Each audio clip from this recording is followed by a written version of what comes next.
They assemble at night, each one having prepared as diligently as possible for the time given to them before the witching hour, the hour of reckoning, the time when they begin outdoor cartoon television. Stray Casts is on the air.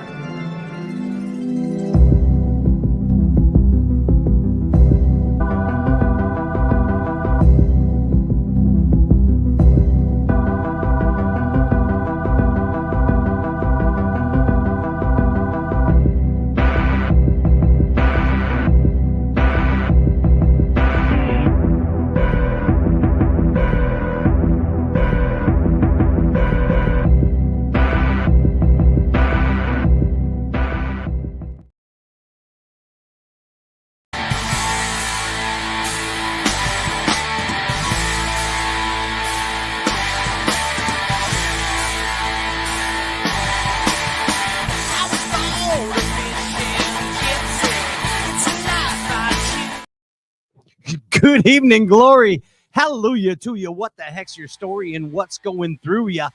This is the glorified version of a bass fishing talk show. I'm your host, Pat Rumwick. Give it up for yourself, Bass Galaxy. It's a Wednesday night. We're back. We're back in the saddle again. That's right. Give it up for my cohort and your co-host over there, the one and only Ryan Pop Cornelius Whitaker. That's Ryan. Hello, nice to meet you. Hello, nice to meet you too. He's a Chicago guide. He's a skateboarder. He's a lure manufacturer, and just a hell of a damn good fisherman. A lot of other horrible things. Yeah, and a drummer. I say a drummer too. Yeah. You're all that stuff, and a co-host. Give it up for Ryan Whitaker. Ryan, we're back. Thank you. Yeah, it's been a couple 3 weeks. It has been. I'm in shock right now. I know. You're like, well, dude, which way's the restroom? Yeah, it's over. Which way's the weight room? It's through the kitchen. But dude, we're back, and yeah, it's good to be back. And in proper fashion, we have a party worked up tonight. Party Central. Yes. You got for Buddy, for real, proud to bring to you Bassmaster Elite Series champion tonight, Paul Marx Jr. That is right, Paul Marx. Congratulations, Paul. On the show live tonight, breaking it down. We're going to learn about Paul and what makes him tick. There's not too much out there about him. So we're going to try and write a little file on Paul. But wait, there is more. Guess what? We're bringing the whole house. Bringing the house down. We're bringing the house down with Tucker Smith, Emil Wagner, and Andrew Loberg as well. Yes. Joining the festivities tonight. They're all roomies.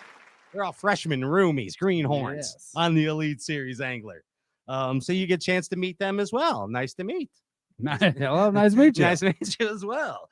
Tonight, hey, everybody producing the heck out of this deal.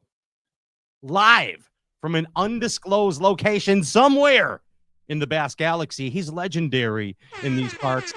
When I'm out there, they're like, they don't ask about me. They ask about the one and only Andrew Ellenberger. He's a Benji.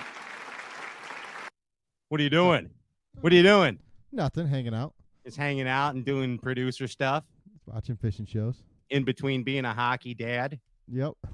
And professional taxi, bud. Yeah, professional taxi driver. You fishing derbies yet? I fished two. So you won two? No, I got a second. Himself. Oh, he's not himself. What's happening? He's not himself. No, it's not good. That once a month fishing's not helping. Yeah, he's not himself. You'll get there. He's got the new Power Pole 1 pumps though. Nice. How quiet are those, Ginge? It's ridiculous. Yeah. You don't even know you're pumping. The one pump. You have to keep looking back to make sure they're going down. One pump is all it takes. That's it. Yeah. Yikes. Power pulling down for prep. What, is it faster? Faster down? Faster down, quiet, yeah. Because I had to keep looking to make sure they were. You don't even hear that deal. Really? Not at all. You don't even know. Power pulling down for pleasure. You don't even need idea. I want to be a one pumper. It's just happening. Just happening. Andy, we need you to pick it up and start redeeming yourselves in the Derbs. Rub Pedro's Lucky Rocks. Will do. Okay, and at this point, I'd like to thank Pedro Fighter. He is an official advertiser on Straycast for real. Yeah. Thank you very much, Pedro Fighters. Magical, mystical pocket rocks. Thank you, Pedro. Look up Pedro Fighter Officia on Instagram. That's it. Hey, want to remind everybody, like and share this live Facebook feed because you got a chance to win a pile of goodness, a tin cup box of mountain goodness to your door, as well as prizes from the guests. So Paul Marx has some kind of special giveaway for you guys tonight, he told me. So all you have to do is like and share the live Facebook feed for your opportunity to win. JR, who's working the chat board, give it up for JR, Rock and Shoal Fantasy. Yeah. That's right. Send some questions into him as well. And he will pick your name at the end of the show, possibly as the winner of one of these two amazing prizes. Hey, Popcorn. Yeah. I think we got. Oh, hey, before we move on, congratulations to Kyle Welcher on his victory. Yeah. History-making Bassmaster victory. Unbelievable. Wow. Kyle's coming on the show after Texas. We're going to schedule something up and having a great time. Thank you, Bassmaster, for allowing me to travel with you like a rock star. It's amazing. Everybody, thank you for these opportunities. If you want to check that stuff out, go to bassmaster.com. Riding with Pat and Bassmaster bonus YouTube Riding with Pat. That's a cool show where I ride with the anglers on the first 2 days of the event. I was with G-Man this time, buddy. We had a good time. We'll tell you about that. I can't wait to get Kyle's perspective. See what I did there? Yes, how you did that. And also Moultrie Behind the Tanks. That's where it goes down. We find out things about the anglers we never knew. Check that out on Bassmaster YouTube. Ryan, let's pay some bills. What do you say? Okay. Slices, dices, and even catches mices. It's a Wednesday night. Let's do it. Ryan, I don't know about you, but I heard Bobby G tell me about his new impulses. He's got the dual 12s for the electronics and the cranker, and then three 36s. Three 36s in parallel for the powerhouse. Never runs out. Never. Out all day. It's a 3-day weekend, right? Minnow kidding all day. Not running out. I'll tell you, whether you're sight fishing, you're out pinging, or just out. Or trying to get back because you ran out of gas. Yeah, could be. Exactly. Impulse. Don't skip a beat, and don't forget about Impulse Lithium Tournament Rewards Programo. Yes, sir. Check Tournament it out. reward. Yeah, $500. Yeah, go.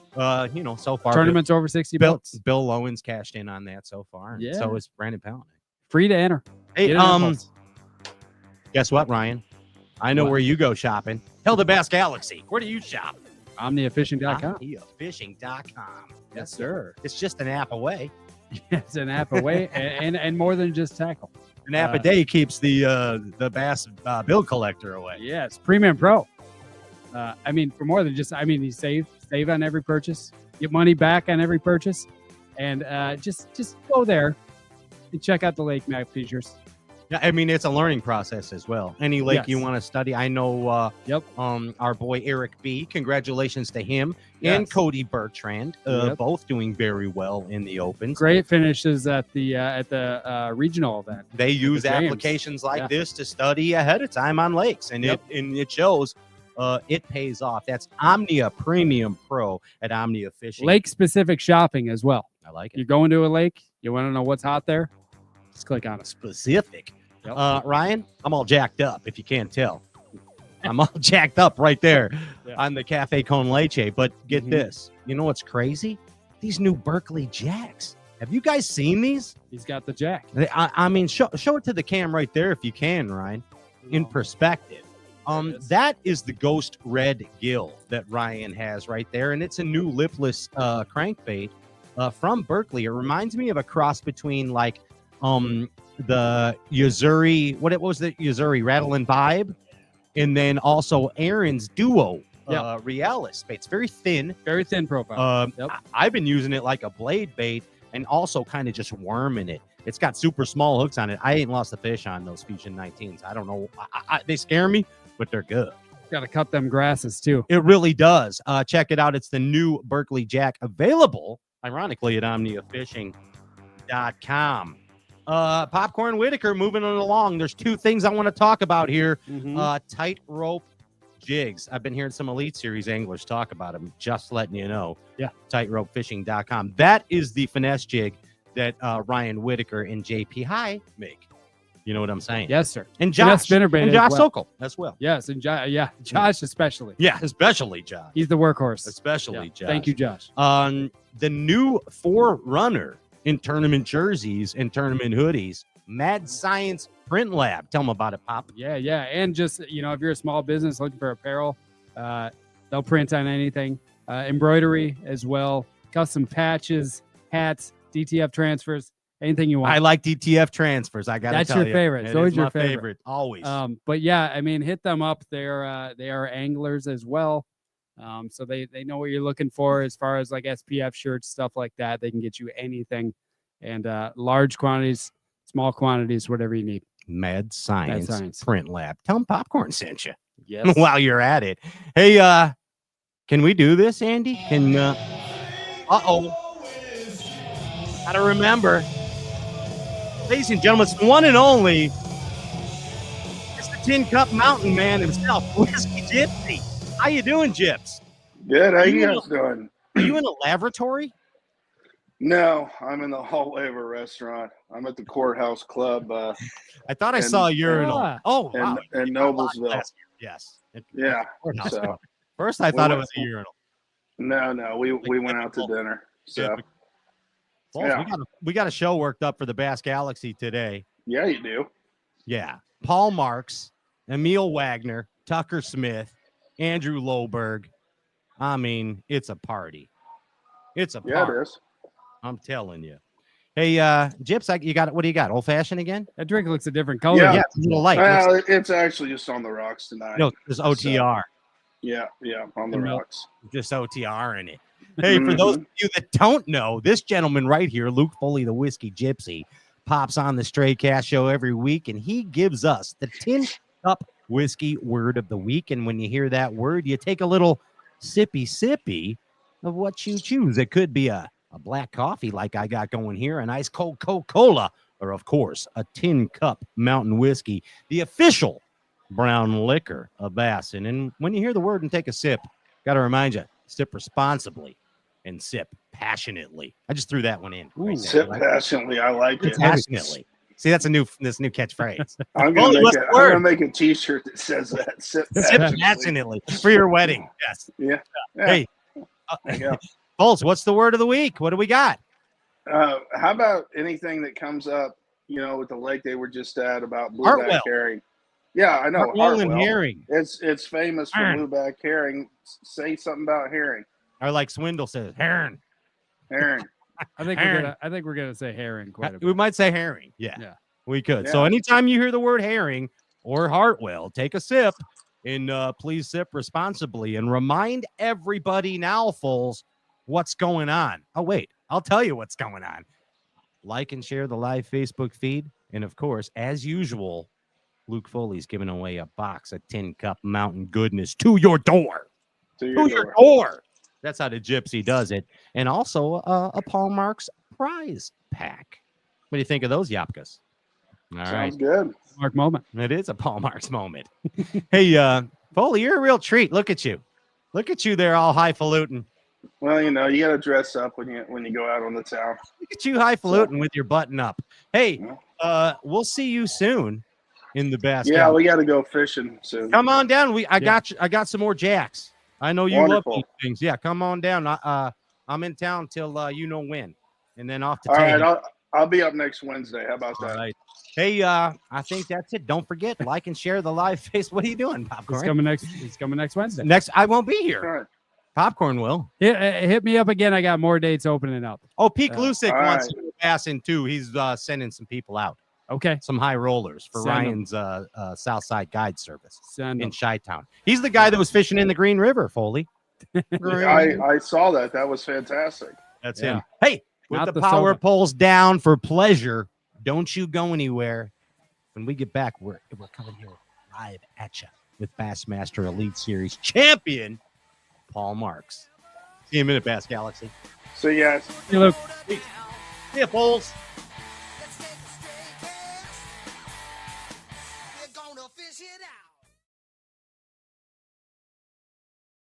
There's a moment when you're faced with a challenge, and just solving the problem isn't good enough, even if that means breaking the rules and shredding apart conventional ways of thinking, all in the name of creating something truly remarkable.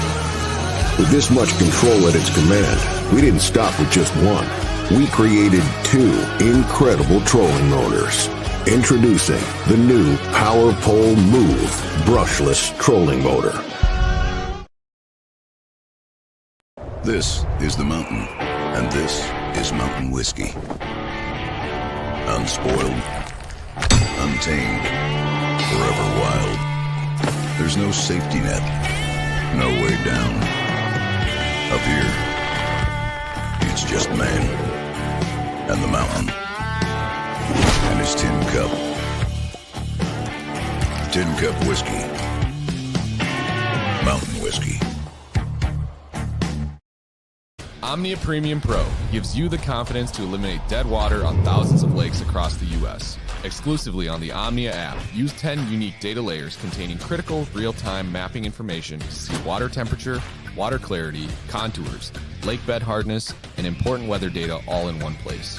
Matched with Omnia's loyalty credit program on all your tackle and gear needs, this is the only app you need in your arsenal for success on the water.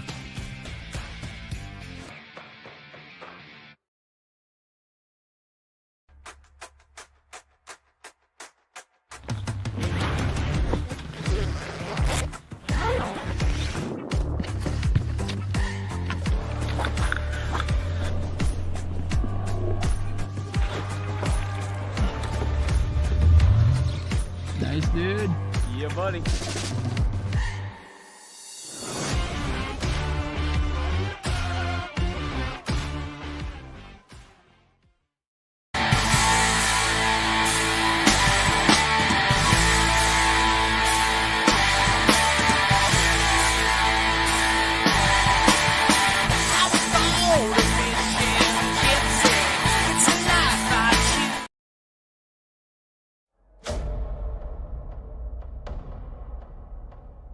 You hear that sound? You hear it? It's coming through the jungle. It's coming through the woods. It's coming through the oceans. It's coming through the valleys. It's coming through the streams. But now it comes out of Lake Hartwell. Slow, driven, and mad. Ladies and gentlemen, we bring to you your latest Bassmaster Elite Series champion, Lake Hartwell champion, the one and only. Give it up for Paul Marx Jr. Yes, sir. What's up? What you doing, bud? Not much. Just finally made it back home. Been up at Hartwell the last couple days shooting a media event with Pro and Gamakatsu, so pretty tired. Junior, congratulations. Thank you. I mean, amazing, bud. Amazing accomplishment. You had targets on your back. That was a day 4 shootout. And you persevered. Not like a rookie or a greenhorn, but a Durber far beyond your years. Congratulations, Paul Marx. I appreciate it. Wow. Wow, Oh, yeah, buddy. Unreal. You I mean, you are just finally sitting in your recliner with Old Blue behind you. You know, I mean, you are literally just getting home. Yes, sir. Yes, sir. It's finally, I think, starting to set in. The last couple of days, it hadn't really felt real, but now I'm home. Saw my dad again, and we played with the trophy and all that. So yeah, it's kind of finally starting to settle in and feel real. Yeah, man. And I mean, you come from a long lineage of proper bassin men there in that Marx family. That's for sure. I got to ask you this. I mean, what are you, 23, 24? Yeah, 23. I'm about to be 24 less than a month, so pretty much 24. Let's call it 24 years on this planet, in this vast galaxy. And you've seen a lot of things and you haven't seen a lot of other things. You know what I mean, Paul? But if you had to compare this feeling so far of winning this Elite Series trophy to another event in your life, another milestone in your life, does it compare to anything? Is there another? Does it stand alone? When I won the All-American last year, it's pretty comparable to that. I think the Elite Series might mean a little bit more, but definitely the only thing in my life that I could even get close to comparing it. That feeling. So it's wild. Of victory. They say, I mean, let me put it this way. It's obvious by observation that victory breeds confidence. Your All-American win, this win now on Hartwell, do you feel more confident in your abilities? Are you growing as an angler? I don't feel like I am, but I guess I don't know. I guess so. I mean, every time, you know, that certain lake for you, it's Hartwell. You've achieved success and sorrow on Hartwell before, but I mean, you know, certain lakes, when you put in off the rack, you dump that sled in, you put the hammer down, you go to that first spot, you feel it. Ryan's like that on Lake Michigan here. When he feels confident, you know. Yeah. I mean, and the more you get out there and the more you accomplish, I feel the confidence starts to rise, doesn't it? Definitely, 100%. Can you pinpoint something about yourself that you're more confident in right now, Paul? I don't know. It's crazy. I don't even remember the whole week at Hartwell. It all happened so fast. It was a blur. It's a tough question. Trying to think. I don't know. I felt really dialed in all week and just everything went right. It was meant to happen. Everything went right. I never lost a fish, never broke a fish off, and I don't know. Just my confidence all the way around, I guess, is higher. And yeah. Is there anything is there anything you learned during this tournament? Just got to keep your head down and not worry about other people or worry about other stuff that's going on around you. And I mean, I just kept my head down and went fishing every day. And I wanted to go try to find big bed fish every day, and I did a little bit, but I knew deep down I had to stick to my roots and run around there like I do at Lanier, and I've done my whole life. In the perfect example of keeping his head down and grinding, the 3.5 pounder, you know, on the last day, dude, in the rando spot. Oh yeah. I mean, that's how they say game changer. Yeah, that was her for sure. Yeah, I mean, bud. I mean, it's crazy, and it's still. I mean, the first time. It's like when a baby's being born and they spank them in the butt. You know, that's the first thing that kind of happens to a baby. Boom, you know, they spank them in the butt, they start crying. First thing that happens to an Elite Series angler, the first thing they hear is Mercer saying, Bassmaster Elite Series champion. That's a birth. That has to be a birth of some sort. You know what I mean? Welcome. I have arrived, man. If they're lucky. I mean, it seems like there's a trend of people just getting on and winning quick, you know, but it wasn't always like that. No, you know, no. I mean, look at Paul here. I mean, they made it so much harder to get there that you're ready. You're ready to go. Right? I mean, he came out of that monster machine they call the EQs. Yep. You know what I mean? Yep. The unreal right there. Hey, I mean, this whole Durbin thing, we're going to get into the tournament in a moment. I mean, I feel the tournament's been covered well on many news sources, especially Bassmaster.com. But I got to ask you, man, I mean, I remember you telling me behind the tanks that your first derb, you were like 10. Is that right? Wasn't it? Didn't it was like 10 years old was your first derb or something, Oh right? yeah, sometime around there. I mean, I don't remember exactly what age I was, but I was definitely really young. And that was with your pop, or? Yes, sir. Yeah. Okay. And Paul Marx Sr. is a proper bassin man as well.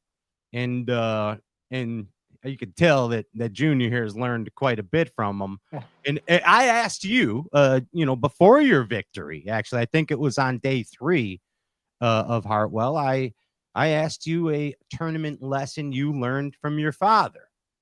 You want to share with that? I mean, growing up on Lanier, it's very similar to Hartwell and blueback herring. You know, there's a ton of fish out there, so if you're around them, I mean, you gotta keep moving, even if they're not biting. And nowadays, you can see how many you're around with live scope and all that. So keep moving. I mean, if they're not biting and you know they're the winning fish, I mean, you still have to move on and try to find some new ones because the timing's everything out there on those lakes, and you got to keep going and keep finding new spots, and you'll run into them eventually. That's awesome, because get this, and I think you'll remember, Ryan, Easton Fothergill said that he makes his dad mad all the time. You know, he makes his dad mad all the time, Paul. He keeps leaving fish to find fish. And, and it seems that is like, we've always been taught that in Bassmaster through our fishing lives, that you find them fish, you milk them out. But here we find champions now telling us they're leaving fish to find fish. Yeah. Strong, Paul. Confidence, buddy. Confidence. I got to follow up on this. Got to keep moving thing, though. This is something I've always wondered, because I don't do it. But, I agree with what you're saying. Like, keep moving. You find the fish. If they're not eating, like, they're not going to eat. But, and with the timing is everything comment, like, is there anything to guys sitting on a school of fish and just waiting for that to happen, or does casting at them mess it up? Like, does that interfere with them getting ready? Even if you're there at the right time, are you messing them up by? No, I'm glad you brought that up, because that's kind of a big deal. Like on these lakes, if you certain times of the year, like the fall especially, you could sit somewhere for a while because they come up schooling a lot more, and usually the springtime's like that as well. But this year it's just kind of seems off a little bit. But if you pull up there and make a cast over a brush pile or over like a little drop next to a herring spawn, and all the fish follow you back, I feel like they have to go and reset until they come up schooling again, and you're just hindering your time at that point if you pull them back to the boat, and then they kind of know something's up, and it might take them a while till they go back over there and get set back up to come up schooling. Gotcha.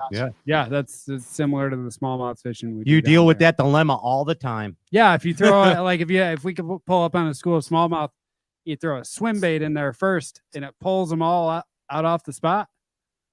Like, you might as well just come back later. I mean, you're gonna try to go with the sneak attack first. But yeah, I was just curious if those fish react the same way on the herring lakes. If you move them around a little bit, it just jacks it up. And it's cool too. That's why I like going smallmouth fishing every summer and stuff my whole life. The spots and smallmouth act very similar. Okay. You could tell there on Hartwell it was really smallmouthy. Yeah. Mm-hmm. And like the way they were all cookie cutters, for crying out loud. Yeah, they do that too. Unreal. Yeah. I mean, Paul, you have achieved obviously a lot here in a short time being a rookie, but also your tournament record and prowess speaks for itself. Last year, great year on the EQs. Of course, how you got into the Bassmaster Elites. I think you had 4 top 10s last year? Yeah, I think I had 4 top 10s, 2 11s, and a 12th or something like that. So yeah, not too shabs. Really, 6 top 10s total. 6. Okay. Yeah. Okay. And then two really, really bad ones. So I remember your first elite event, talking to you behind the stage. Mm-hmm. I said, what's your style? And you said, I'm a power finesse fisherman. A power finesse. Ryan, you know who else used to tell us they were a power finesse fisherman? Aaron Martin. That's correct. Yeah. That is correct. Tell us what that means to you, Paul Marx. I mean, I never really used less than a 12-pound line, which I know isn't that heavy, but it's pretty heavy on a spinning rod, and yeah, use pretty heavy like. Talking about your drop leader or shot your main reels, line? shaky Sorry. heads. Do what? You talking about your leader or your main line? Yeah, leader. Usually 10-pound braid to 12-pound leader. Okay. 15-pound braid to 12-pound. But use that on my leader, and I go up to 17 a good bit on my leader for a spinning rod. So it's like Tom Mann. Yeah. Oh yeah. Old Georgia boy. So does power finesse mean mostly spinning rod? Yeah, I use a spinning rod probably. I'd say 70% of the time. Okay. What is it with this? I mean, just in the last like 2-3 years is when I started hearing about these heavy leaders. Like what's the deal with that? Did people just figure out that it doesn't mess it up? Because I always thought, and we've talked about this before, but it's still like, I think everybody always thought you had to try to match the diameter of your main line to your leader. But is it just something where people figured out, hey, you can tie 16, 17 to 8-pound braid or 10-pound braid, and it doesn't matter? Is it a specific knot that helps with that? No, I mean, I just tie the Alberto or Albright. I'm not sure, which one it's called, but 5 up, 5 down. Yep, I do like 5 up and 4 down, something like that. I try to, I don't know. If I do the same amount, sometimes it wads up on the end, but okay. Yep, 5 up, 4 down, sometimes 6 up, 5 down, depending on line sizes. But I think the reason most people do it is because the fish don't really care, and why would you risk throwing a smaller diameter when it doesn't matter? Better chance of getting them in the boat. Yeah, it's like Hackney tells us, start with the 3/4 jig. Might as well. Yeah. You know what I mean? I got crazy and went from 8 to 10. Yeah, Fothergill was on that the too. smallmouth, You were just intrigued when he was telling us It's about crazy. that. He's doing 8-pound braid to 16-pound lead. Like, I mean, the diameter difference is insane on that. But if it's working, like, yeah, why not get him in the boat? Unreal. Yeah. Let's talk about this Hartwell derb. I mean, what an amazing fishery. First, I want to remind everybody, like and share the live Facebook feed. Your chance for a box of Tin Cup mountain goodness to your door. You guys can get that too, Paul, for the house, and also a Paul Marx champion pack. Paul, what are you going to give away? Do you know? I don't know yet. Something pretty good. Something Maybe, pretty good. Okay. I don't know. Not that blue trophy behind you. Yeah, I might give it away. No, he's not. He is not doing that. No. Ray Scott's ghost is flipping out right now. You guys are ripped up fluke sticks from the. I have a pile of those things right now. They love that. I think my dad cleaned my boat out, so I might not have those anymore. Hey, I know that you've been talking about the logistics and the nuts and bolts of this derb. So we're going to do a little thing that we call on Straycast Victory in a Nutshell. And it's an abbreviated version of your victory. Okay. So we don't want to tire you out. You know what I mean? You've been on the road and you're just getting in the recliner. Yeah. And we're just going to give everybody a nuts and bolts version of your tournament victory. Ryan, how'd you like to present a little victory in a nutshell to the vast galaxy? May I say, though, it was pretty much like, you kind of it was Durbin 101 and an amazing 333 Skidoo combo platter. First you went herring spawn, then you went pinging out deep a little bit, and then looking around. Nice 1, 2, 3 punch, bud. Oh yeah, for real. Yeah, it really seemed like everything I've read about your recap of it, and then just the tournament itself. Like, it seemed like you were pretty confident going into this tournament after your practice, or maybe even before. He was a pick. He was a favorite. And correct me if I'm wrong, but I've never heard a recap that sounded more confident. You're just like, it's like, yeah, I knew I could get 16, awesome. 17 doing kind of just running around fishing. But did you feel like you were going to win this tournament? I got to know that before we move on to this. Did you feel like you were going to win?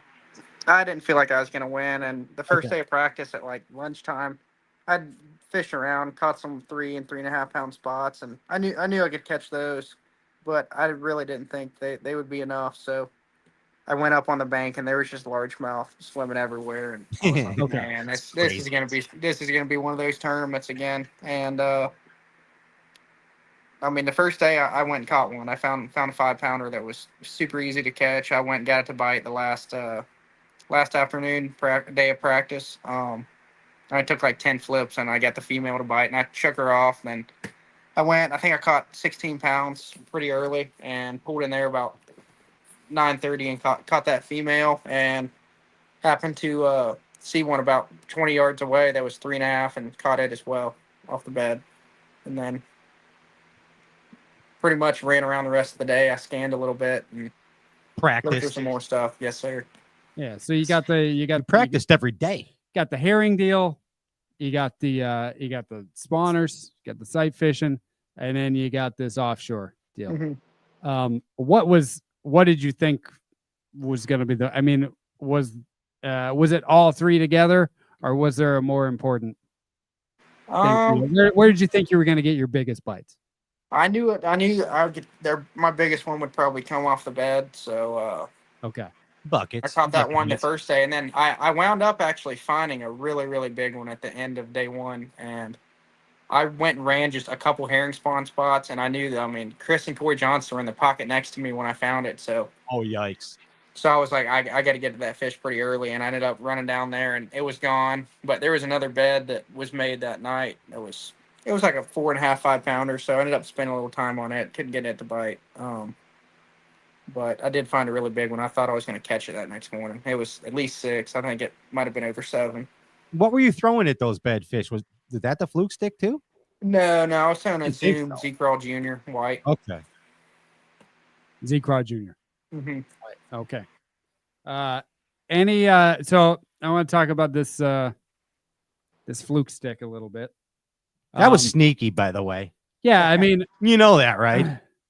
Everybody else on that regular fluke. You're all on the stick. So I'm intrigued about that open hook on the the one you're rigging weightless. You got it. I mean, when I look at it in the picture and how you're throwing it like that, to me, that if I see that, I'm like, well, I got to fix that. Like it looks broken to me. Because is there some kind of action that happens with that, or is that mainly just for hookup? You got it makes it run sticking out. Yep. Well, it makes it run a little bit more straight. I was just reeling that thing where it was making no action, just going perfectly straight. I mean, the tail was barely wiggling, and no twitches at all. No, I caught a few. Like if they'd come up by the boat and none of them would have bit it, and I'd like twitch a little bit. But they were all little tiny ones that I caught doing that. But yeah, and then the hook exposed like that just for hookup, because they nip at it a lot, and right when they eat it, they'll spit it right back out. You on that 5/0? Yep, 5/0. It made it have a little bit more weight, so I could reel a little quicker. And that's that just good old fashioned Oshag Hennessy hook, right? The Oshag Nasty. What do you call them? No, it's just a Damakatsu 5/0 round bin offset. Just a round bin offset. But it didn't have it wasn't like EWG. It was like the traditional. Yeah, it's a traditional round bin. Yeah, gotcha. Okay. Yeah, and I've thrown that hook my whole life. I mean, on a fluke and stuff like that. So it was cool to win a tournament with it. Can you describe what's that bait doing when you're reeling it? It's just going straight. Going straight in, he said. It's nothing. Straight. Yeah. Those herring are nuts, dude. But it's like, so you're reeling it and that thing's straight. You ever see like those actual herring in the water? Oh, yeah, they're going crazy. Dancers. They're like, they do stuff I don't even know what they're doing. They're so tantalating. Mm-hmm. It just seems like the last couple years on the herring lakes that they like stuff a little bit different now. They're so pressured and so smart. Hey, sorry to interrupt. Before you move off that fluke stick, there's something that I'm intrigued about, and I don't know if you caught it or not, Ryan, but I saw Loberg on this too. And say hello to Loberg. Say hello to Loberg for you know that movie Office Space? You guys got to watch it at the house, Paul Marx. It's really do it. But anyway, so it's that Spro shaky head hook. Oh yeah. That thing looks bad. B.A. Baracus. Yeah, Tell us about that deal. I mean, I've thrown it on Lanier for, I don't know, 5 or 6 years now. Which that Ryan? It was a Gamakatsu, and then they rebranded it and put a new nano coated hook, and now it's a Spro Gamakatsu collaboration type deal. So it's awesome hook. I've caught so many big spots on it. I've caught some really big largemouth too at some other lakes on it. Talk about confidence. I know all you guys. It grabs them. Yeah. Why is that? Yeah. Why is it? Is it about the keeper? Is that the most important part of that thing? It's about the angle of the hook from like the eye to the tip of the hook. And don't really set the hook. Just keep really tight drag, and you just reel into them. And when it starts pulling drag, you just pull on them a little bit. So it's a bigger gap, not so much line tie getting in the way. And it gets them like back there through their cheek. I've got thousands and thousands on it. Barely ever lost. Maybe 10 my whole life. Ryan's making an order. Omnia fishing right now. This for the northern people that have never fished around herring lakes, or western, I guess too. But what were you talking about? This herring spawn? Is it the same? Is it the same kind of deal as a shad spawn? Yeah, it's definitely similar. They'll do it, I think, a little bit deeper than you think like a shad would. Like, okay.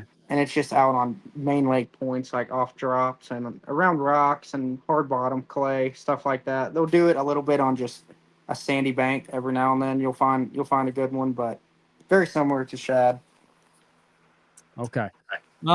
Throughout this tournament, it seems like you spent time each day looking for bedfish as well, correct? Yes, sir. How? I mean, to me, that I would be out of my mind, like especially knowing that you had other stuff where you could catch fish. I mean, how do you keep your head in the game? I mean, you got a decent bag already when you're doing that, correct? Before you started looking for them? Every day I went, I already, except for the second day when I went to go catch that big one. I think I only had like 14 or 15 when I went and looked.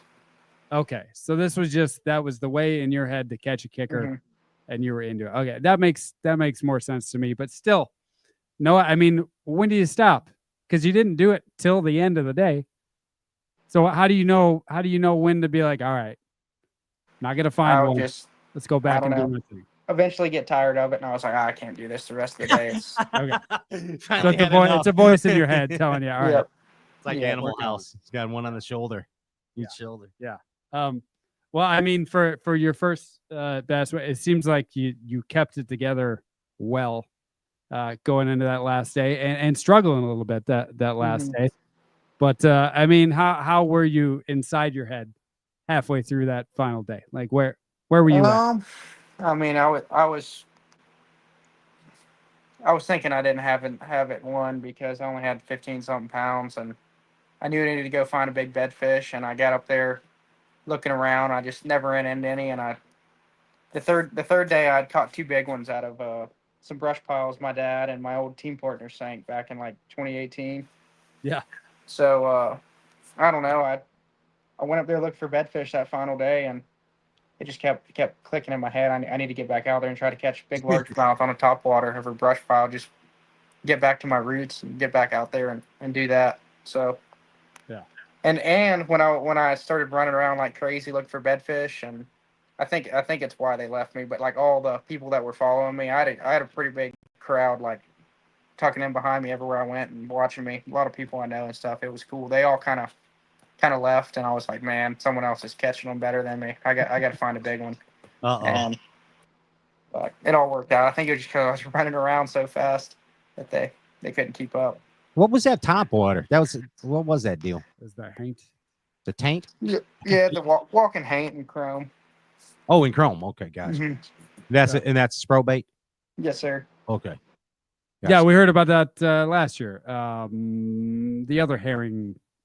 Murray? Or shad spawn. Murray? No. There was a win last year. That Harris chain? Ed Loughran at Champlain. I think he. That's right. That's you're right. It was Eddie. Yep. Exactly. Yeah. This guy knows it. Yeah. Covered the event. Paul knows. Paul, Yeah, you champs know that I stuff. remember seeing a picture of it after the tournament. It was the most like beat up top water I've ever seen. Oh yeah. Yeah. Incredible. Unreal. Man, he did it.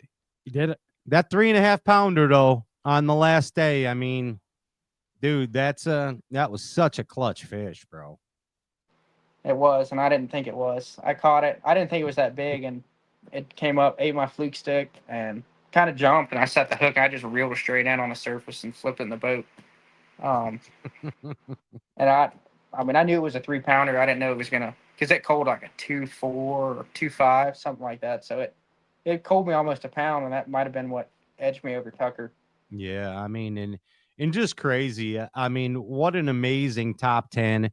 An amazing conclusion to a Bassmaster Elite Series event. Mm-hmm. Talk about neck and neck. Well, I mean, you follow Bass Track or not, you just didn't actually know. Mm-hmm. And I didn't know if Cook was, not telling us things. I didn't know. Yeah. And boy, I mean, who wasn't telling us stuff was Luke Palmer. He had me and Tucker scared to death over there waiting to pull through the line. What was he doing? He's like, oh, I got 16 or 17. I really don't know what I have. I didn't weigh any of them. I was like, oh my gosh, looked in his live well. He had 2 big largemouth. He's dangerous. He's dangerous. Like, holy smokes. 100%. He had 13 in Bass Track. That's outstanding. I got one more bait question. You were saying that the shaky head, most of the fish that were hitting your shaky head were hitting it before it got to the bottom, correct? Yeah, majority of them. Okay. Is that are you tight lining that thing? Are you throwing it out there and keeping tight, or are you just free spooling it, letting it free fall? Let it kind of get away from them. And gotcha. And look, I don't know if they think it's a dying herring or if they think it's an alive herring going down to the bottom. I'm not sure, but they were eating it pretty good. Okay. One thing is sure about it was money. Yeah, it was $100,000. Yeah. 100K. What are you doing with some of that money? What are you gonna do? I don't know.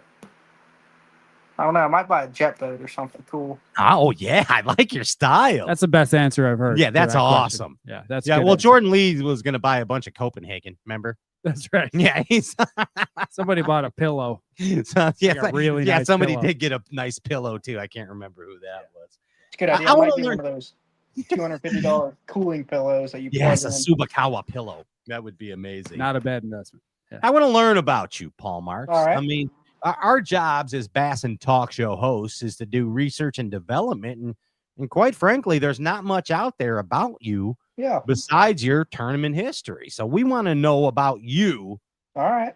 Proper bassin' man, Paul Marx. Cool. So well, there's one thing I want to say about Hartwell.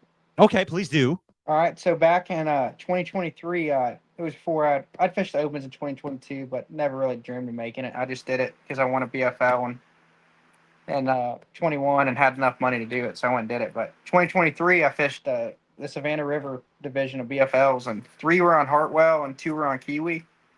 And I won those points, and then went to the regional. I was on Eufaula, and I won that regional, so I had enough money to do all 9 Opens. So I did all 9 of the Opens, and then won my Elite Series at Hartwell. So it kind of went full circle on Hartwell. It's really cool. I realized that today. Dude, that is a full circle indeed. Wow. Holy cow! It seems like the formula for making the Elite Series. Just fish them, whatever. Not really trying to make the Elite Series. Just gonna go fish them. And then when it's meant to be, it happens. Right. I mean, when it's supposed to be in the history books, it's supposed to be in the history books. Yeah. Mm-hmm. That's crazy, dude. Speaking of history, were you a good student? Were you a good student in school, or? Yeah, my mom was a teacher, so I didn't have. Choice. Both my parents were teachers, and I was a horrible student. You're a good student too. No, right? Yeah, I was a good student. I was just a troublemaker. But but that's good. That's good, Paul. Good example. Mm-hmm. So, and of course, carrying it on to the onto Elite Series victory. What were some jobs you had, bud? I've worked, a lot of different places. Probably the job I've done the most. My dad has a tackle store, Oakwood Bait and Tackle on Lanier. It's a smaller one. We sell a lot of live bait, but we've got a lot of good bass tackle in there too. And that's probably the job I've spent the most time doing. But done some landscaping. I worked in Atlanta in the film industry with one of my good buddies. He follows along. He does some of the marshaling for Bassmaster and stuff. But worked with him in the down film there. industry. What do you mean? Like the Like a movie studio. model? It was all the equipment rentals, generators, gotcha. trailers, all kind of stuff. You name it. Nice. So worked with him. That was a lot of fun. Learned a ton doing that. My dad has a roofing company. I've done a little bit of that. Climbed around on some roofs. So all kinds of stuff. Done a ton of stuff. Dang. Keep you tough, right? Mm-hmm. You don't want to go back and do any of that, right? Not really. Now that you've tasted blood. Sure. You can't go. What's that? What kind of, what basically in this Elite series, and I got a first-hand view of this. We're all professional truck drivers here. Spend a lot of time on the road. Are you jamming? What kind of music are you into? Ooh, I listen to all of it. I got every genre. I don't know. I could look on my phone, but I bet I have 3,500 songs in one playlist, and I just hit play and skip through till I hear something I want to listen to. Nice. What's something that really gets you going? Like, what's a tune or a line from a tune that really hits Paul Marx, jumps off the page edge? I hear lately, like me, Loberg, Tucker, and Emil been listening to Blue Strips by Jesse Murph. Okay. It's a little bit explicit, but I don't know. It's got a good tune to it. It's pretty good. Blue Strips by Jesse Murph. Little bit explicit is a good formula for a good song. That's getting Googled. Yeah, it is. Okay. It was funny every day at Hartwell when we were making, our nighttime post for all like, who's going to use the song, and all of us chickened out every night. Didn't do it. What about movies, man? You a movie dude? Yeah, I love movies. I watch a lot of movies at night. What's your deal? Sleeping. What do you Comedy, mean? adventure, drama? I don't know. I like a lot of war movies and Alien, like Rambo. I like all kinds of them, man. I'm not too picky. Give me a movie quote. I don't know one right off the top of my head. You ain't first, you're last. Those aren't pillows. Yeah, that's a good one. Ricky Bobby.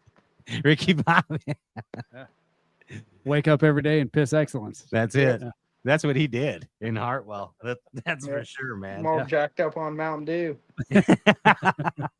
Who's your OG crush, Paul Marx? I don't know. Megan Fox and Transformers, probably. Oh, yeah.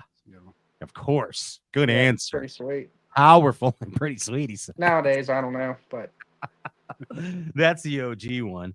What's your guilty pleasure, man? What's something that you just you just gotta do? Got a Baskin Robbins here pretty close. I'll go get a big milkshake every now and then, like once or twice a week. What's the flavor? Chocolate with a banana blended up in it. It's unreal. Wow, chocolate with a banana. That's quality. Now, are you doing vanilla ice cream, chocolate syrup, but actual banana, or is this chocolate ice cream with the banana? Chocolate ice cream for sure. So he's chocolate, full on chocolate. Wow. Okay, that's the champion's choice right there. Go to Baskin Robbins, get the chocolate with the banana. I'm in. I'm doing it. Try it. I'm telling you, you'll be mind blown. It's okay. My brother got me on that when I was a little kid, and I have never changed. That's awesome. What's the best excuse you've ever given to be able to go bass fishing, like to get out of work or to get out of school or something? Give us a classic Paul Marx excuse. There were several times in high school that I'd say I was sick and I'd end up going fishing that day or something, but that's kind of a lame one. I got to think on that one. I definitely have something better than that. Yeah, because you can't have those eyes, those raccoon sunglasses eyes, and go back to school the next day after you were Ferris Bueller in it. You can't do that. Yeah, that's a tough one. I can't think of one off the top of my head. But that's sick as fun. I mean, we've all done that. It's just the degrees of sickness. Yeah. You know what I mean? Yeah. Who's your hero? Who is your bass fishing hero? Oh, definitely my dad. Your pops? Oh yeah, my dad and Mark Harden. He's my dad's old partner, and then growing up when my dad was working a lot, me and Mark we'd go on all kinds of trips. smallmouth fishing and the Florida, all kinds of stuff. Spent a lot of time in the boat with him and my dad, Paul. So super cool. And what's super cool is I'll bet they're super proud of you, dude. Oh yeah, being an Elite Series champion. Wow, it was cool. They were both at the weigh-in. They were pretty fired up. Unreal, awesome. man. Unreal. You hold a lot of responsibility now, Paul Marx. I mean, for real, you hold Ray Scott's Old Blue right there, Elite Series trophy right there.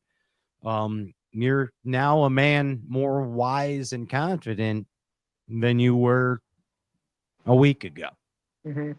So it's an honor to be bestowed, that's for sure. If you had a chance to maybe say something to the late Mr. Ray Scott, what would you say to him? Thank him for creating something that so many people can enjoy and watch, and just, I don't know. I mean, just to be able to enjoy something. I mean, everyone loves to fish, and to be able to do it competitively at this level is awesome. Yeah, man, and a platform that provides that much opportunity as well as happiness. For sure. Unreal. Yeah. Unreal, man. Yeah. Now again, you've moved up a notch. I mean, you're just a rookie, but you're up a notch. You're in the upper echelon right now, right? So what's some advice? I got a tough one. It's a two-parter for you. Some advice you would have for a peer that has not won a trophy yet, and advice you may have for an EQ angler right now. So for a peer that has not won yet, I would say just keep your head down. It's coming. I mean, one of my roommates, one of them's going to get one this year because they're all really, really good anglers. And they're malice. Being able to stay with them is cool. Heck yeah. How about to an EQ angler? It's brutal out there. It's brutal. EQ angler, I'd say, I mean, keep your head down and get ready for them last three. Get ready for them last three. That's what counts. It's them last three are gonna be a dang shootout. Get in there. That's gonna be crazy. Hey, speaking of three, there's three hooligans that I know of that are amazingly proud of what you have done. And this is, I mean, I've been around this Bassmaster game for a while, seen some cool houses, some cool roomies. Ninja, are we good on this, Andrew? Let's get the party going. What do you say? Yeah. Are you ready to celebrate, Mr. Paul Marx? Be a couple seconds. Okay, Andy's together here, but I think you know that we got a band of gypsies. Your roomies are coming aboard, and dude, they are so happy for you. Oh yeah.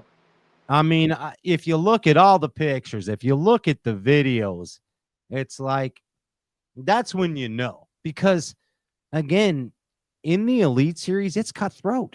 In the morning, on that first day of that event, bud, you kind of just care about you. You know what I mean? I don't mean it to sound selfish. Uh-oh. Competition. Uh-oh. Oh, shit. Oh, no. Here they come. Ladies and gentlemen, it's Emil Wagner. It's Burgazoid and the one and only Tucker Smith. Say hello to the House of Pain right here. Yes. Wow, Paul Marx. That's a rowdy bunch. You claim them? We got a crew. I guess so. I just hope they claim me. Ryan, I like Burgazoid. Yeah. Burgazoid. That's what they all call me, so I figured that'd be fitting. I did not know that. That's so outstanding. Who came up with Burgazoid? Paul. Paul, you did that? You're a genius. You're a genius. Hey, Burgazoid, what do you think about that? Paul Marx winning this derb. Man, we all knew it was gonna happen, but we were fired up, man. I mean, it was just an awesome week, and Paul puts his time and he's on that water freaking 24/7, just grinding away and cinching on those big spotted dogs. So we knew it was going to happen. He's a heavy tackle finesse fisherman, power finesse guy. You know what I mean? But he'll get that big stick out. You watch. I know. Well, hey, there ain't nothing wrong with that. All three of these knuckleheads, they'll get the big stick out. Tucker and I had a session on a little lake, and we were whacking them on a big old swim jig. And I swear to you, I think the sirens, the storm sirens went off because they thought it was thunder, but it was his hook set.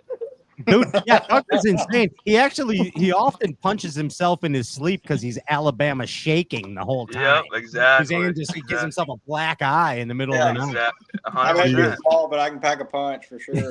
I love that you said session too, by the way. Sesh. I like the sesh. No doubt about it. Second place at Hartwell, Tucker Smith. Congratulations, Tuck. Amazeballs. Wow. And, of course, in the top 10 as well, the one and only, the thunderous Emil Wagner. Wow. Dude. That was a good week. Yeah, and Loberg with the best event yet of his rookie season. Yep. That's some magic in this house, boys. Some magic. I got a house question. Uh-oh. I need to know. Uh-oh. How do you guys decide who gets the good bedroom? The one with the bathroom in it. Tucker gets it every freaking time. Morgan decides which bedroom to pick. I mean, how is it determined though? Like, is it first one to the house? Hold on a second. Paul Marx is the champ now. Tucker rolls in at midnight and walks into the Taj Mahal. It's up. Hey, it's up to them. I always walk in last. I'll sleep on the couch. I don't care. Paul Marx. Tucker gets the Capusa suite wherever we go.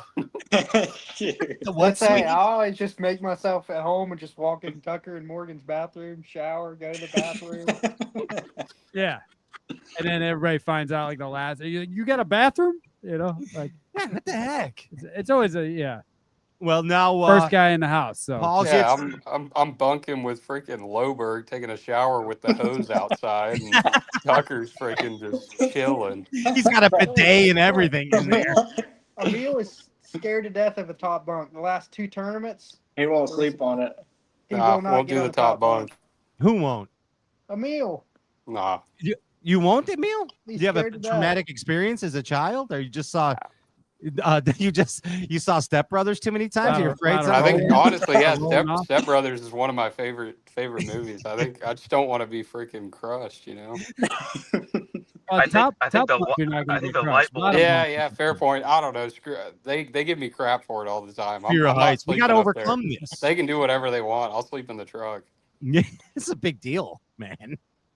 So we've had a lot of famous bassin houses, roomies over the years, you know. I mean, way back in time, even from the KVD days. But as of late, one of the most famous has to be the band of gypsies we called the Sleepjackers. You guys know who the Sleepjackers were? Any of you? Well, that was one of the original bunch. That was Chris Grow. That was Seth Fighter. That was Jeff Gustafson, and also the Johnston brothers. And they called themselves the Sleepjackers. I'll let you go back on that episode and figure out why they called themselves the Sleepjackers. Yeah. But we need a name for your house. What's the name of this house? Burgazoid's smiling over there. So is Tuck. Emil looks evil. The Surgazoids. Circusoids. The Circusoids. Yeah. That's the house? Surge. No, we call it the Surge. That's what we call it. Surge. The Surge house. Yeah, like if we're all sucking or something, like we just come back and we're like, yeah, we got a surge tomorrow. It's kind of the word of the house. We all surged to Hartwell. Sure as hell did surge. I mean, that's Speaking of Sleepjackers, though, if you're worried about rolling off that top bunk, pro tip, Viagra before bed, you get a kickstand. Yeah. Wow. You know? Hey, pro tip of the week. Keep that in mind. Yeah.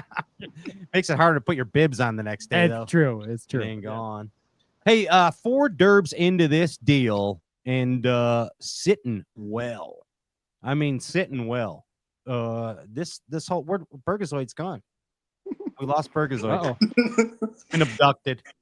He's gone. He went into the movie theater already.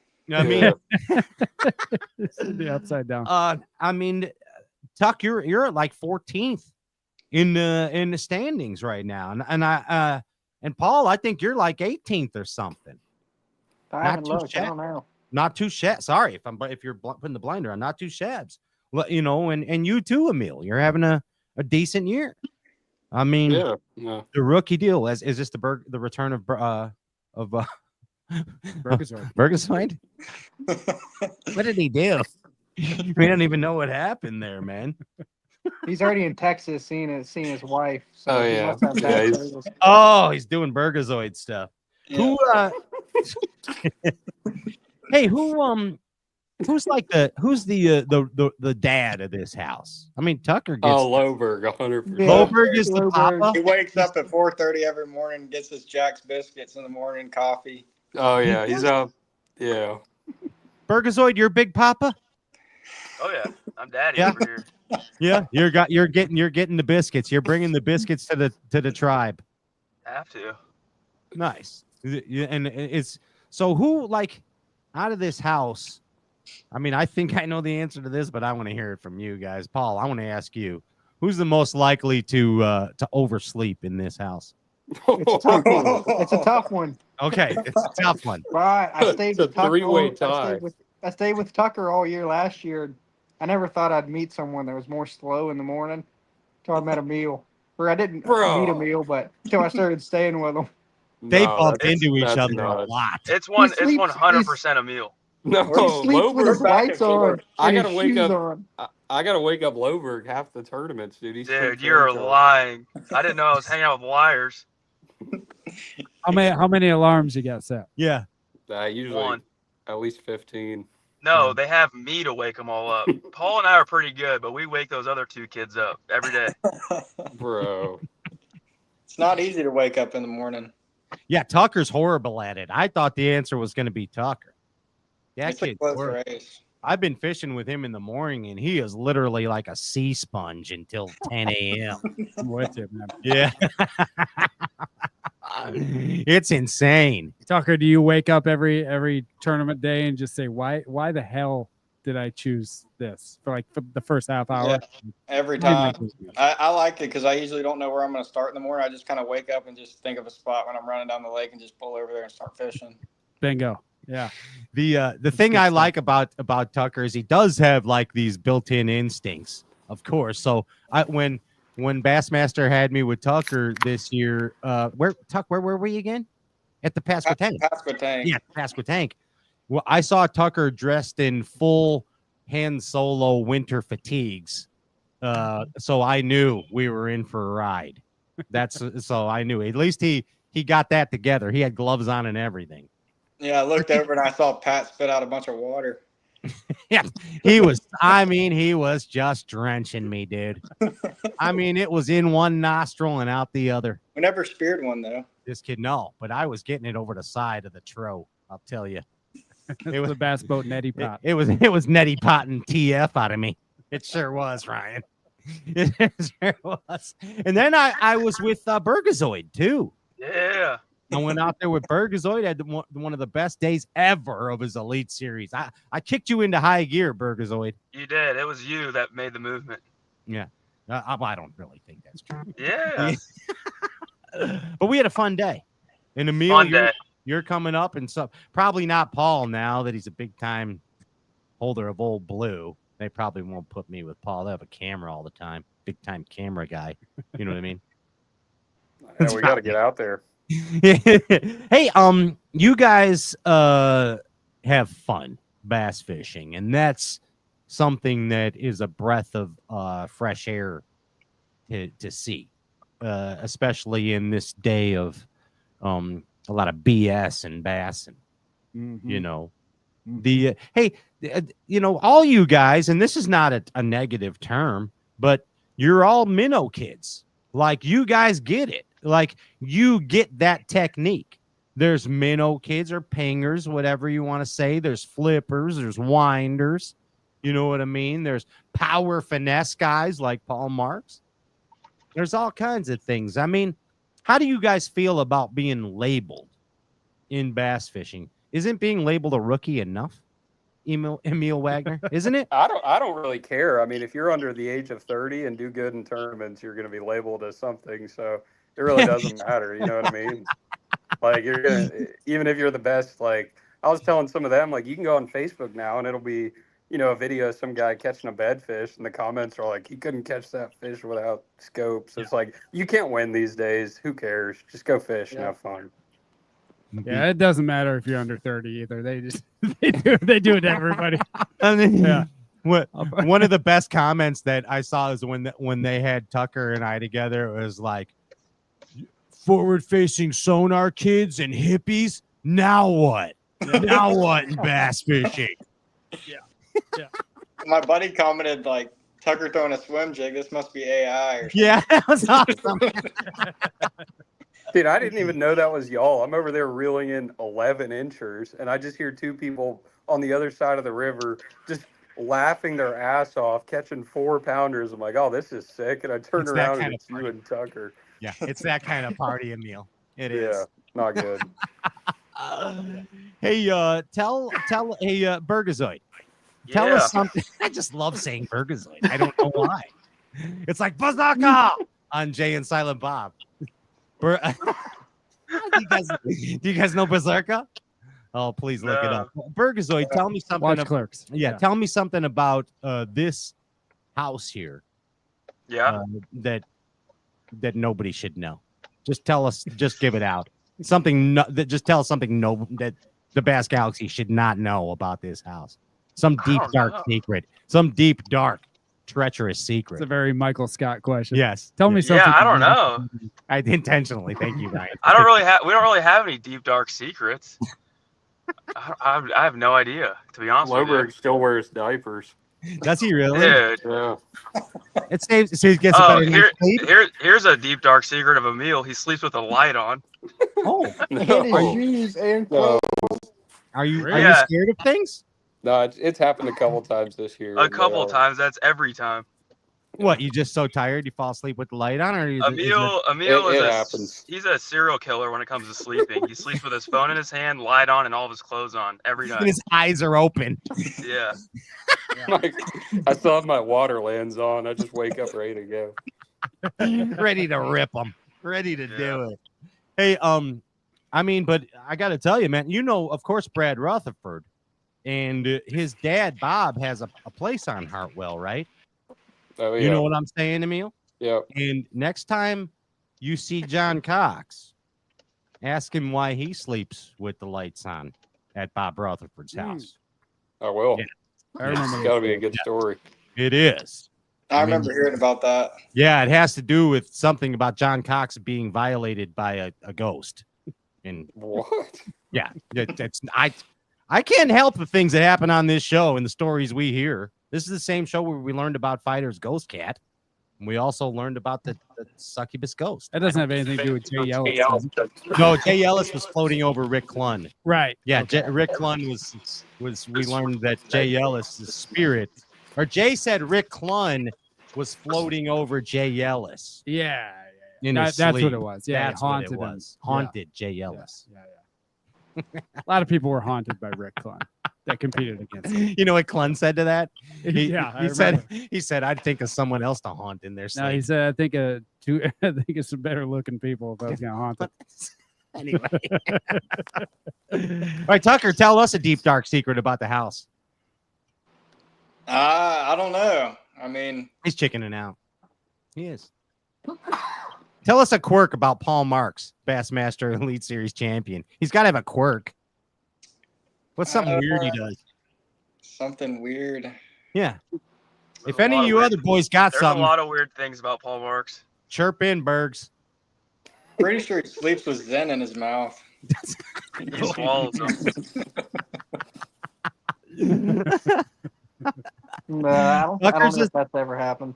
Tucker's a zombie. He's known for a good 2 a.m. snore whenever we're bunking together. It'll wake me up in the middle of the night.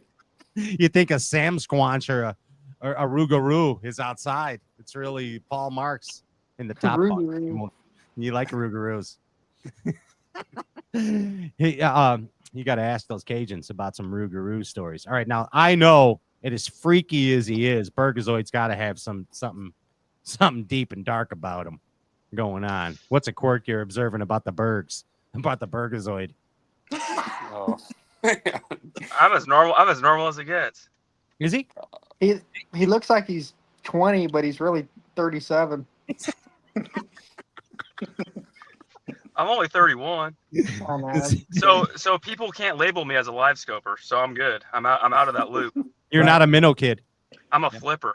He's a flipper. I saw you pick up a baitcaster once when I was with you. One time for 3 casts. And I might have bird's nested it. You did. Dang, top of dang braid. Anyway, oh, there it is. Pinged another one. Bum, why not? Dance with who brung you, Burgazoid. You know what I mean? Yep. That's what I'm saying. It don't matter. Paul Marx got a blue trophy. I mean, come on. That's life. That's life, boys.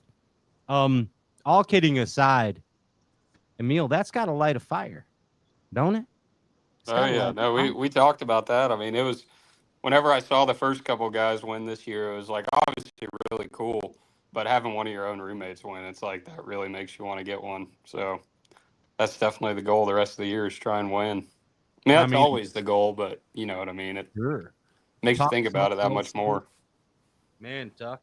I mean, that's a hell of a derb, Hartwell, for you, Tucker. We're very proud of you. And I mean, to finish like that behind your roommate, I mean, that's a tough one too. Because like we were saying, Paul, before these guys came on, day one of that tournament, whether you're friends or roommates or peers or acquaintances, if you're a Bassmaster Elite Series angler, you're out for you. You are out for you. And that's a tough pill to swallow sometimes. Because you leave. Yeah, I think, I mean, everybody's, catching their own fish, but still at the same time, like when you're friends with somebody for, several years, you're just as excited, honestly, to see them win. So it honestly lights a fire under all of us. And we all want to win a big tournament, this year, an Elite Series tournament. So I think I'm just happy that one of us in the house got it, and being that close, 14 ounces away, it's just a matter of time before it's your time. And it was Paul's time, and we're all pumped for him. Yeah, 100%. And not saying you're not happy for him winning. I'm saying on that first day, it's cutthroat. That first day, it's 100% cutthroat. Like it is, but I think us four are a little bit different, maybe. Okay, we all want each other to do good. I want to see my dogs win, man. I love it. Yeah, that's a household. I mean, we've interviewed a lot of houses together on this show, and honestly, everybody wants to see their roomies win and succeed, but we ain't ever had nobody say that about the first day. Never. Yeah. I mean, if one of us, is struggling real bad, we're not just going to leave someone in the dust. We want everyone to make cuts and do good. And that's why we were all so pumped when we all made the cut at Hartwell. It was just a good vibe in the whole house. Yeah, I saw it right there on the Pasqua tank. Tucker was catching 4-pounders, and you're catching 12 inches. Yeah. Thanks for reminding me. that was being sarcastic, by the way. Hashtag sarcasm. No, Emil, you're an Elite Series angler, dude. Like, all of you boys need to always remember this. You are amongst the best bass anglers in the world. That's no lie. The Elite Series anglers, whether people want to argue or not, are the best anglers in the world. It's crazy. It's the hardest qualification, that's for sure. Unreal. Yeah. Unreal criteria to get where you guys are. Yep. Hey, you boys want to say anything to your roomie before we get the heck out of here? Hell yeah, good deal. Oh yeah. Congratulations, man. You're my dog. I appreciate it. Appreciate it. Go ahead, Tuck. Oh, we got a couple questions for you, Paul. We all got. Oh yeah. Oh, I forgot about this. Thank you, Tucker, for I forgot about this. This is a whole deal where you guys actually get to be bass fishing talk show hosts. Thanks, Tucker. This is amazing. So, hey, Andy, you got any bass fishing talk show music? I'm gonna go. Tucker's gonna go first at this. I literally almost just thought you wanted me to play some tunes, and I would have. Ladies and gentlemen, welcome to Talking with Tucker. This is a bass fishing talk show like no other, where Tucker Smith interviews bass fishing Elite Series champions. And here's Tucker. What up? I've got a couple of questions for you, Mr. Marx. Here we go. So your three favorite phrases in the world are hell yeah, 10-4, and good deal. Out of those three phrases, which one's your favorite? Hell yeah, 10-4, and good deal. Probably 10-4. 10-4. 10-4. I like it. Good job. I got one more question. Yeah. All right, so if you were a herring and you lived in Lake Lanier, where would you hide to not get eaten by a striper or a big spotted bass? Wow. That is a very become one with the prey question. I like it. This might be revealing some juice too. Never know. Yeah. I see what he's talking Tough about. one. Fish are mean out there. Probably live in one of the brush piles out there. No. Champ's rethinking.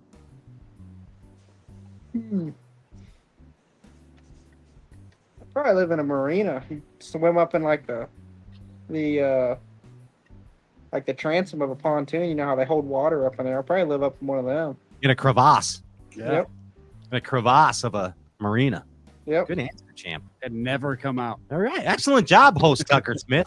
I like it. Hey, Tucker, you get to introduce the next Bass and Talk Show host. That's the Burgazoid.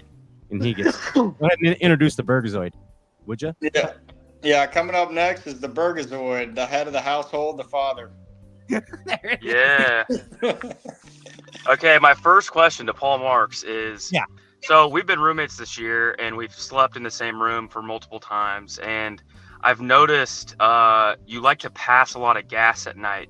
Does doing this make better decisions on the water for you the next day? Clears it. Yeah, okay, I got you. Probably, yeah. I mean, it gets me a little bit. Because I've been watching you, and I'm trying to duplicate what's going on, so I might be doing that.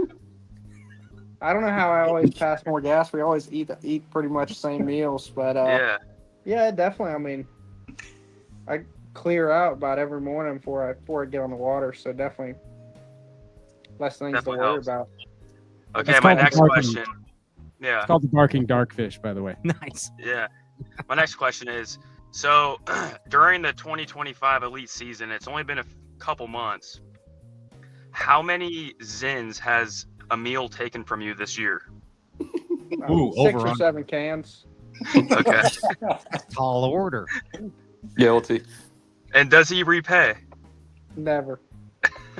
You old sailor. This is what happens at the house. I just get destroyed every night. You old sailor. Emil.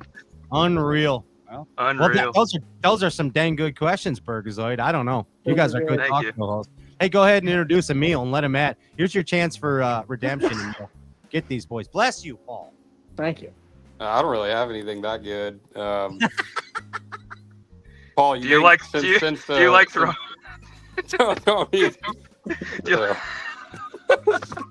Hey, let it all out. You can't hold back, son. What do you got? Let's hear it. Me? Yeah. I thought your question was going to be about a Berkeley hitworm or something. No. Paul, all right, since the beginning of the year, do you think you've consumed more Chick-fil-A or International Pancake House? Definitely Chick-fil-A after last week. I ate it 3 times for breakfast and dinner, and then all 4 days of the tournament. So, I mean, does that equal 10 times? I ate it 10 times in 7 days. I think that's pretty ridiculous. God. More Jersey Mikes than Loberg ate in Florida? Yeah. I don't know. 4 big kahunas. It's pretty ridiculous.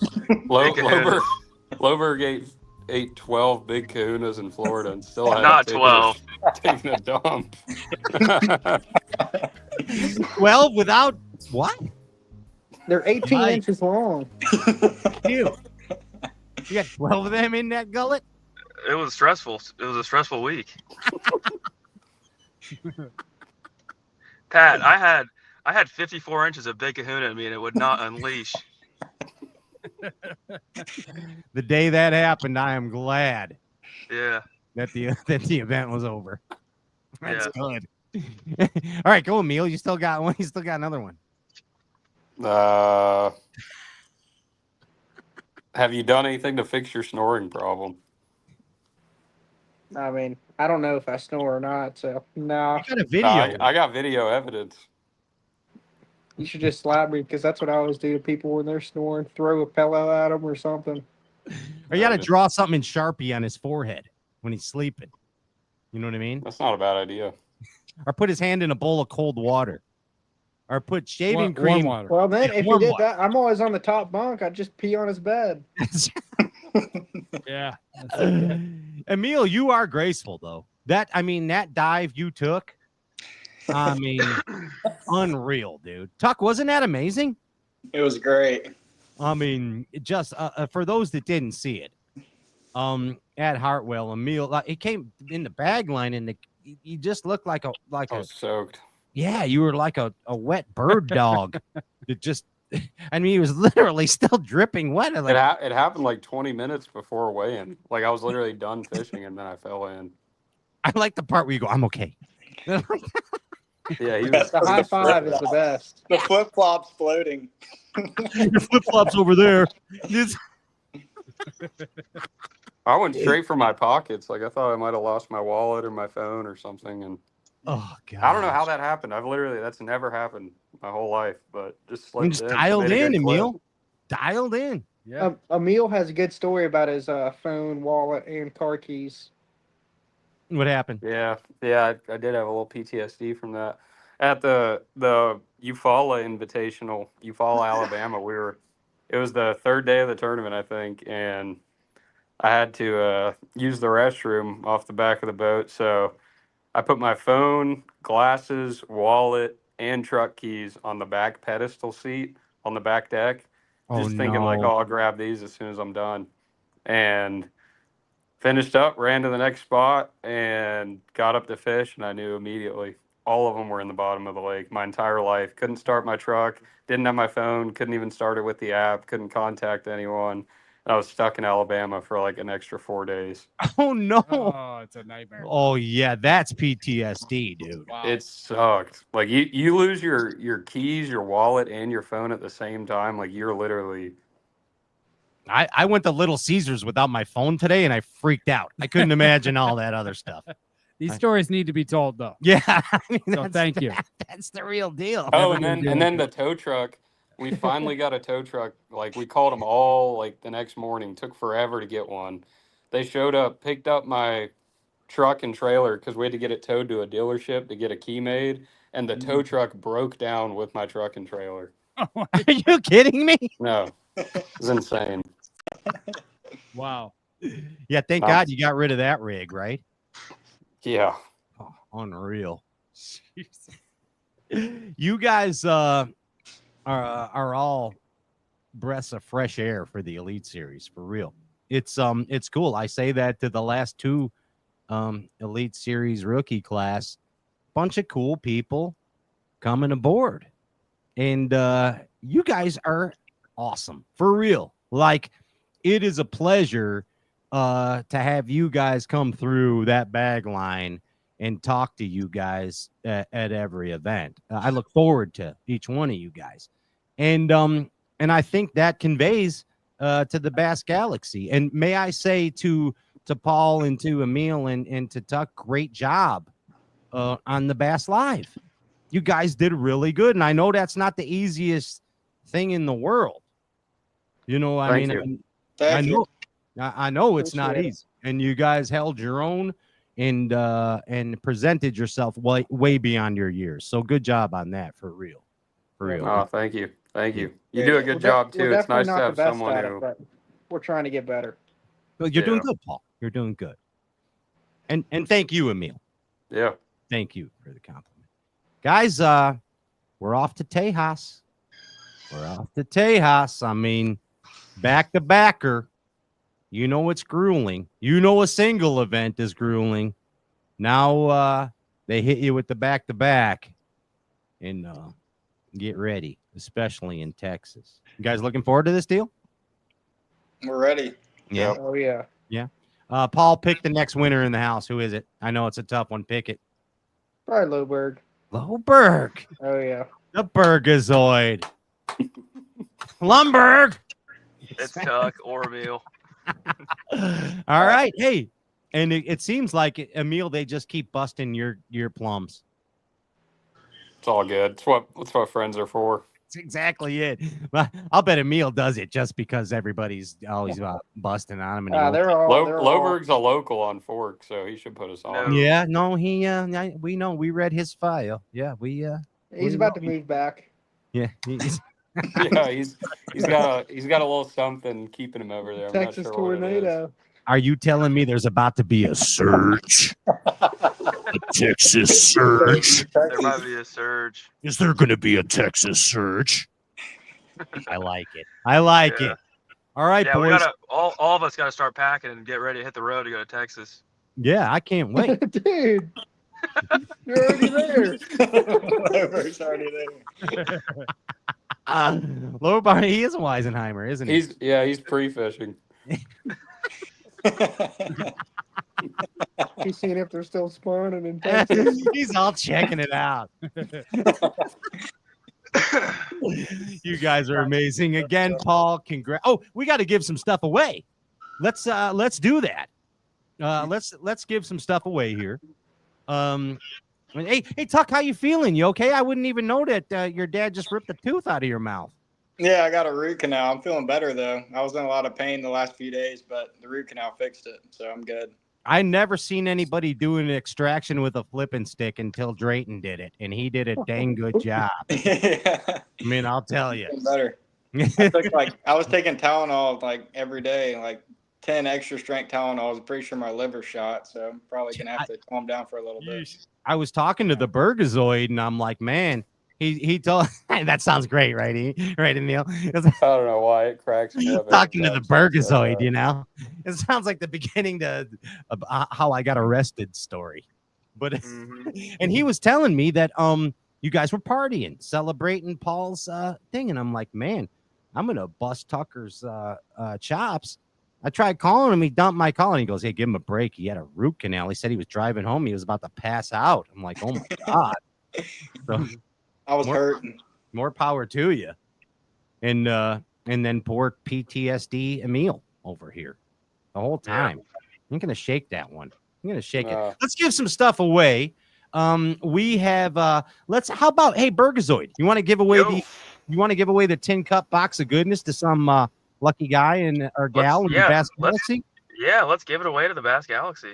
Let's do it. Andy, you want to text that one, the one over to the Burgazoid. And then Paul Marx has a package going too. Now, the cool thing about giving prizes away, boys, you get to pick music. You can get drum rolls or medieval trumpets. So, Burgazoid, you got the winner? I have got no text or anything. Okay, you got the winner, Paul? I do. Okay, well, let's do. What do you want? You want a trumpet fanfare or do you want a drum roll, Paul? Can you play Blue Strips? I don't think the Ginger Ninja can pay that because that'll get yanked. We'll get yanked. That's right. Oh, he's got blues music. There you go. How's that? Are y'all ready? Yep. You give us a good intro for it, like a champ. Right. You know, build it up, Paul. Build the winner up. The winner of today's giveaway is Glenn Robson. I'm gonna send you something. I don't know what it's gonna be, but it's gonna be something cool. Yeah, that sounded good. Glenn Robson. Let me double check. Yep, Glenn Robson. Are you saying Pam or Pan? Glenn. Glenn. Glenn Robson. Okay, we got Burgazoid. You got stuff? You want? I got something. Yeah, Andy, give me some more cool music. I like how you played the blues. Give me something good. Yeah. Ladies and gentlemen, may we get it? Hallelujah. And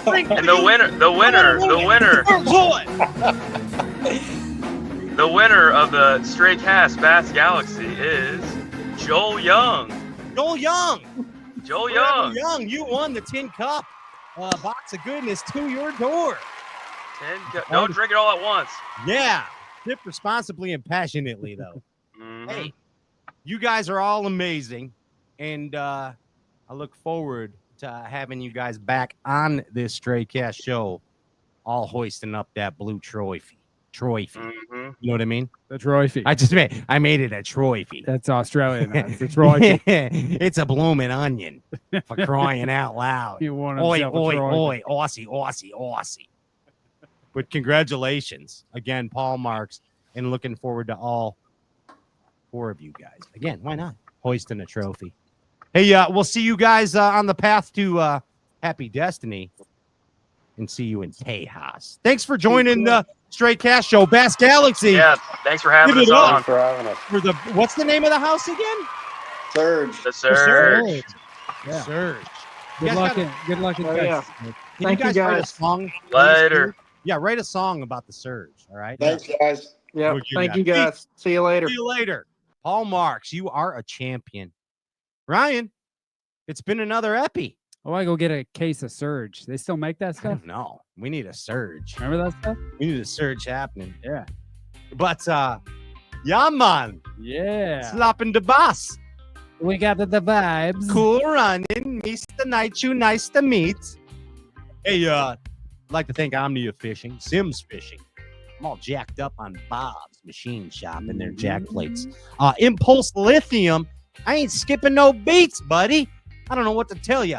Power pole. I power pull down for pleasure. Tin Cup Mountain Whiskey. It's the official brown whiskey of Bassett. Sip responsibly. Berkeley and Abu Garcia, thank you. Thank you for your contributions to this show and the goodness you bring to the Bass Galaxy. Mad Science, a print lab. We throw shade with watermelon sunglasses, and we finesse them with tightrope jigs. Hey, this has been a one and only Andrew Ellenberger Ginger Ninja production. If you're looking for an amazing south side of Chicago guide extraordinaire on the big lake they call Gitchagumi, Lake Michigan, fish in the city, fish amongst babes, call Ryan Popcorn Whitaker. 1-800-POPCORN.